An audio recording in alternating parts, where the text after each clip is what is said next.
আসসালামু আলাইকুম রহমতুল্লাহি ওবারাকাতু। সুপ্রিয় দেশবাসী, কাছে কিংবা দূরে, দেশ কিংবা প্রবাস, যে যেখান থেকে দেখছেন সবাইকে জানাই আন্তরিক অভিনন্দন। প্রিয় ভাইয়ের আমার, সম্প্রতিকে আপনারা দেখেছেন বিভিন্ন জায়গা থেকে আমাদের কাছে প্রশ্নগুলো পাঠানো হচ্ছে। সে প্রশ্নগুলো হচ্ছে আমাদের সাবেক প্রধানমন্ত্রী বেগম খালেদা জিয়া যে জানাজা হয়েছে এ ব্যাপারে অনেকেই তারেক জিয়া সাহেবকে তারা বিভিন্ন রকমভাবে প্রশ্নবিদ্ধ করছেন এবং বলছেন যে উনি যদি মাসালাগুলো জানতেন বা হাদিস জানতেন, এ ব্যাপারে যদি ওনার অভিজ্ঞতা থাকতেন, তাহলে ওনার মায়ের জানাজা যে হয় নাই, উনি যে ভাড়াটি হুজুর আনছে ওই হুজুর দ্বারা যে তার জানাজার নামাজ হয় নাই, এ ব্যাপারে বিভিন্ন রকমভাবে মন্তব্য করে যাচ্ছেন। তো মন্তব্যকারীগুলো অ্যাকচুয়ালি তারা বাংলাদেশের মধ্যে, শুধু বাংলাদেশে না, সারা ওয়ার্ল্ডে তারা একটা চিহ্নিত দল, যেটাকে আহলে হাদিস বা লামাজহাবি হিসাবে সারা দেশের মানুষ তাদেরকে চেনে। এখন প্রথমত আমরা বলতে চাই তাদের মাসালাগুলো গ্রহণযোগ্যশীল না। বিশেষ করে আমরা দেওবন্দি উলামায়ে কারাম সহ, আমরা আহলে সুন্নাত ওয়াল জামাত সহ সবাই মোটামুটি আমরা এই ভারত উপমহাদেশে, বিশেষ করে আমরা বাংলাদেশের, ভারত পাকিস্তান এই যে একটা জায়গা, এখানে আমরা বেশিরভাগ মানুষ আমরা হানাফি মাযহাব অনুসারী, বা আমরা হানাফি হিসাবে আমাদেরকে নিজেদের পরিচয় আমরা দিয়ে থাকি বা আমরা অনুসরণ করে থাকি। তো ওনাদের কোনো মাযহাব নাই, ওনারা কোনো মাযহাব মানতে চান না। তো প্রথমত আমরা যে ব্যাখ্যাটা দিব, প্রথম ব্যাখ্যাটা হচ্ছে ওনাদের বক্তব্য।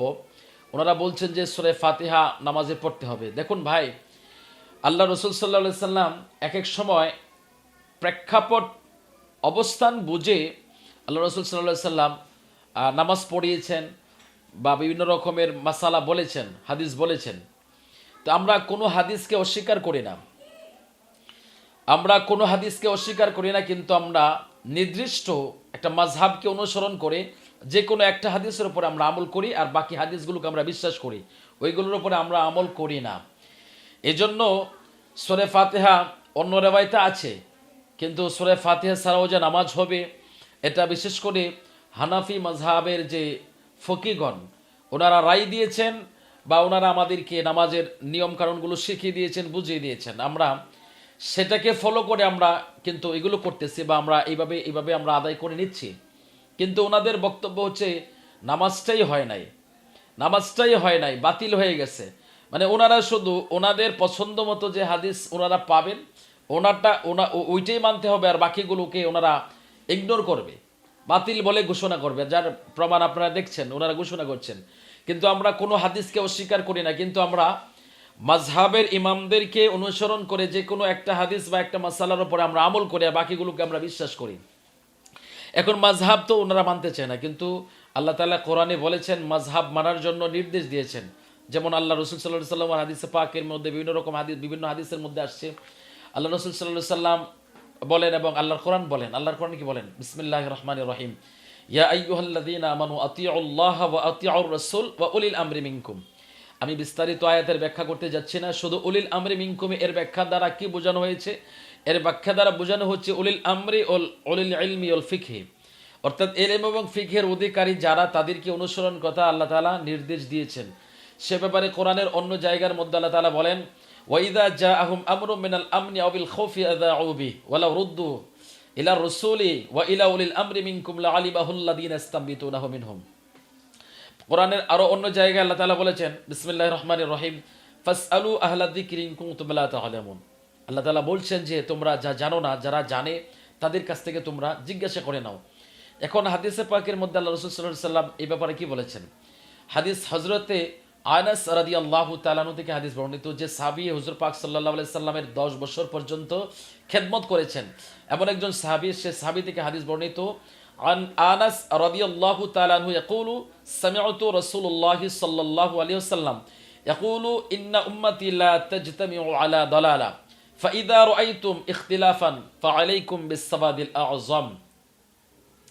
ইবনে মাজাহ শরীফের মধ্যে আসছে হাদিস। আল্লাহ রাসূল সাল্লাল্লাহু আলাইহি ওয়াসাল্লাম বলেন, হযরত আনাস থেকে হাদিসটা বর্ণিত, আল্লাহ রাসূল সাল্লাল্লাহু আলাইহি ওয়াসাল্লাম বলেন, ইয়াকুলু ইন্না উম্মতি, নিশ্চয়ই আমার উম্মতেরা, লা তাজতামিউ আলা দালালা, মতানৈক্যের একেবারে চূড়ান্ত সীমানায় পৌঁছে যাবে। ফাইদা রাআইতুম ইখতিলাফান, যখন তোমরা কোনো ইখতিলাফ, এরকম মাসালা তোমাদের সামনে আসবে, ফাআলাইকুম বিস-সাবাদিল আ'যাম, তোমরা বিশেষ বড় কোনো দলের অনুসরণ করবা। এই হাদিস থেকে প্রমাণিত হয় যে ইমামে আজম আবু হানিফ রহমতুল্লাহ আলাই দল, এটা বিশাল বড় একটা দল, এবং এই দলের অনুসরণ করা এটা আল্লাহ রসুল সাল্লাল্লাহু আলাইহি সাল্লামের একটা ইশারা ছিল। এই হাদিস থেকে আমরা পরিষ্কার বুঝতে পারি। এখানে আপনারা আরেকটা হাদিস আপনারা দেখতে পারেন, হযরত আলী কাররামুল্লাহ ওয়াজহু থেকে হাদিসটা বর্ণিত। ওয়ান আলী রাদিয়াল্লাহু তাআলা আনহু قال قلت يا رسول الله صلى الله عليه وسلم إن نزل بنا أمر ليس فيه بيان أمر ولا نهي فما تأمرني قال شاور فيه الفقهاء والعابدين ولا تمض فيه رؤيا خاصة। এই হাদিসটা ইমাম তিরমিজি রওয়ায়াত করেছেন। হযরত আলী কাররামুল্লাহ ওয়াজহু আল্লাহ রাসূলকে বললেন, ইয়া রাসূলুল্লাহ সাল্লাল্লাহু আলাইহি ওয়াসাল্লাম ইন নাযালা বিনা আমরুন লাইসা ফিহি বায়ানুন আমরিন ওয়ালা নাহিয়্যান, হুজুর আমাদের সামনে যদি কোনো কিছু নাজিল হয় আর সেটার আমর এবং নাহি, আদেশ কিংবা নিষেধ, এই বিষয়টা যদি আমাদের কাছে পরিষ্কার না হয় আমরা কি করব? আল্লাহ রাসূল বলেন, ক্বালা শাওবিরু ফিহিল ফুকাহা ওয়াল আবিদিনা ওয়ালা তামদু ফিহি রা'য়া খাসা। আল্লাহ রাসূল সাল্লাল্লাহু আলাইহি ওয়াসাল্লাম নির্দেশ দিয়ে দিলেন যে যারা ফুকাহা তাদের অনুসরণ করবা, তাদের কাছ থেকে জেনে নেবা। অর্থাৎ হযরত আলী কাররামুল্লাহ ওয়াজহুর মাধ্যমে আল্লাহ তাআলা আল্লাহ রাসূল সমস্ত পৃথিবীর উম্মতি মুহাম্মদীকে স্পষ্ট মেসেজ দিয়ে দিলেন যে তোমরা তাদের কাছ থেকে এই মাসালাগুলো সমাধান নাও। আচ্ছা, এখন আপনারা এই যুগটাকে তো আপনারা মানতে চান না, ইমামে আজমের যুগটা মানতে চান না। এখন এর আগে যদি আমরা যাই, হুজুর পাক সাল্লাল্লাহু আলাইহি সাল্লামের সাহাবী, বিশিষ্ট সাহাবী হযরতে মুআজ রাদিয়াল্লাহু তাআলা আনহু, ওনাকে যখন হযরতে ওমরে ফারুক রাদিয়াল্লাহু তাআলা আনহু একটা রাজ্যের গভর্নর বানিয়ে দিলেন, গভর্নর বানিয়ে দেওয়ার পরে হযরতে ওমর রাদিয়াল্লাহু তাআলা আনহু ওনাকে বললেন, যেমন হাদিসে এবারটা এমন, ওয়ান মুআজ আন্না রাসূলুল্লাহ সাল্লাল্লাহু আলাইহি ওয়াসাল্লাম বাআসা মুআযান ইলাল ইয়ামিন ফাকালা কাইফা তাকদি। হযরতে মুআজ রাদিয়াল্লাহু তাআলা আনহুকে যখন ইয়ামিনের গভর্নর বানালেন, তখন হযরতে ওমর রাদিয়াল্লাহু তাআলা আনহু তিনি বললেন, হযরতে ওমর রাদিয়াল্লাহু তাআলা আনহুর সামনে এই হাদিসটা বর্ণিত হয়েছে যে আমার রাসূল সাল্লাল্লাহু আলাইহি সাল্লাম যখন বললেন মুআজকে, মুআজ রাদিয়াল্লাহু তাআলা আনহু থেকে হাদিসটা বর্ণিত, তো হযরতে মুআজকে বলা হয়েছে বাআসা মুআযান ইলাল ইয়ামিনি ফাকালা কাইফা তাকদি, যে তুমি যখন রাষ্ট্র পরিচালনা করবা, গভর্নর হয়েছো, গভর্নর বানানো হয়েছে, এখন তুমি কিভাবে সেটাকে পরিচালনা করবা। ফাকালা আকদি বিমা ফি কিতাবিল্লাহ, তিনি উত্তর দিলেন, হযরত মুআজ উত্তর দিলেন যে আমি আল্লাহর কিতাব থেকে সুস্পষ্ট প্রমাণিত বিষয়গুলো আমি সবার সামনে প্রচার করব এবং সেটা দিয়ে আমি দেশকে পরিচালনা করব। এরপরে ওনাকে বলা হইল, ক্বালা ফা ইল্লাম ইয়াকুন ফি কিতাবিল্লাহ, যদি আল্লাহর কিতাবের মধ্যে স্পষ্টভাবে তুমি এগুলো সমাধান না খুঁজে পাও বা বুঝতে না পারো, তখন তুমি কি করবা? তিনি বললেন, ক্বালা ফা বিসুন্নতি রাসূলিল্লাহ সাল্লাল্লাহু আলাইহি সাল্লাম, তখন আমি আল্লাহ রাসূল সাল্লাল্লাহু আলাইহি সাল্লামের সুন্নতকে অনুসরণ করব এবং সুন্নত থেকে সে ফয়সালা নেব, আমি সেখান থেকে সমাধান বের করে দেব। তখন বলা হয়েছে ক্বালা ফা ইল্লাম ইয়াকুন ফি সুন্নতি রাসূলিল্লাহ, যখন আল্লাহ রাসূলের সুন্নতের মধ্যেও তুমি এগুলো খুঁজে না পাও বা সমাধান বের করতে না পারো, তখন তুমি কি করবা? তখন তিনি বললেন, ক্বালা আজতাহিদু রাই, তখন তিনি বললেন আমি ইজতিহাদের মাধ্যমে আমি সেটার সমাধান বের করার চেষ্টা করব।